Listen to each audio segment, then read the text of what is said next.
Croatia has agreed to purchase 89 Bradley vehicles from the United States for an estimated $196 million as part of a plan to form an infantry brigade to aid NATO.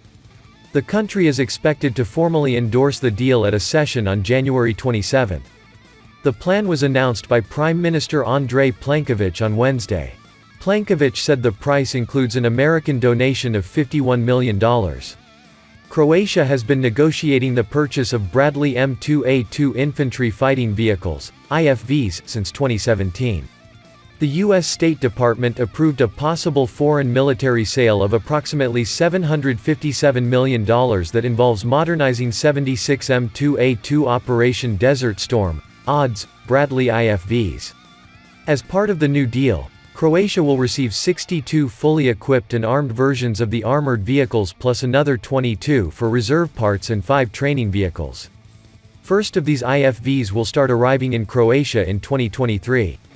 They will be service in the country in the future.